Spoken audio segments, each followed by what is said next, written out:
الحمد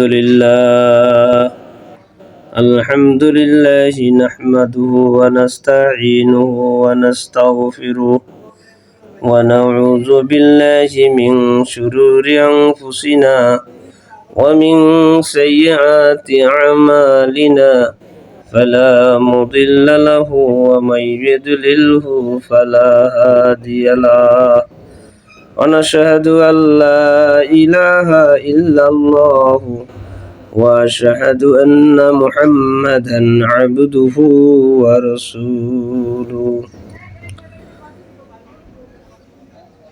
أما بعد فأعوذ بالله من الشيطان الرجيم بسم الله الرحمن الرحيم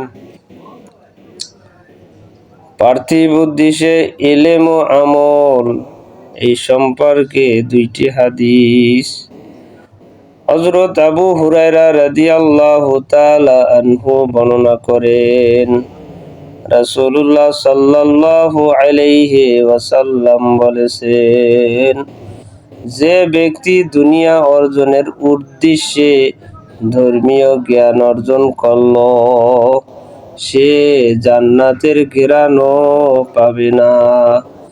ইবনে মাজাহ ও আবু দাউদ শরীফ।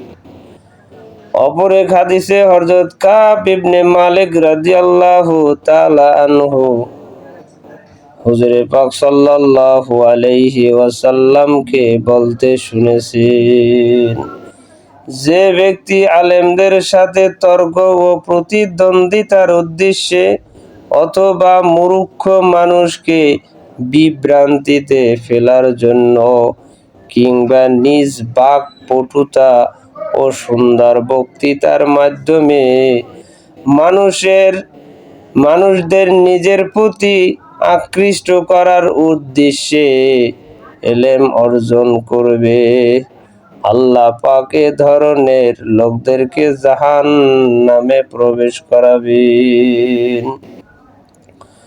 অপর এক হাদিসে হযরত আবু হুরায়রা রাদিয়াল্লাহু তাআলা আনহু বর্ণনা করেন, রাসূল পাক সাল্লাল্লাহু আলাইহি ওয়াসাল্লাম ইরশাদ করেছেন, যেই ব্যক্তি এই উদ্দেশ্যে ইলম অর্জন করল যে ওই ইলম দ্বারা সে দুনিয়াদারদের নিকট গিয়ে এবং অন্য লোকের মন তার দিকে আকৃষ্ট করে তাদের থেকে দুনিয়া অর্জন করতে পারে, তবে কিয়ামতের দিন এই লোক সকলের ফরজ নফল কোনটাই গৃহীত হবে না। আবু দাউদ। অপর এক হাদিসে হযরত আবু হুরায়রা রাদিয়াল্লাহু তাআলা আনহু বর্ণনা করেন, রাসূল পাক সাল্লাল্লাহু আলাইহি ওয়াসাল্লাম বলেছেন, যে ব্যক্তিকে তার জানা ইলমের অথবা কোনো মাসালা সম্পর্কে কেহ জিজ্ঞাসা করলো কিন্তু সে দুনিয়ার কোনো স্বার্থের কারণে গোপন করলো, তাহলে এ ধরনের আলেমকেও কিয়ামতের দিবসে আগুনের লেগাম বা বাগডোর লাগানো হবে। তিরমিজি ও ইবনে মাজাহ শরীফ। আখির দাওয়ানা আলহামদুলিল্লাহি রাব্বিল আলামিন। আমরা পরিপূর্ণ ইলম অর্জন করব একমাত্র আল্লাহ পাকের সন্তুষ্টি অর্জনের জন্য।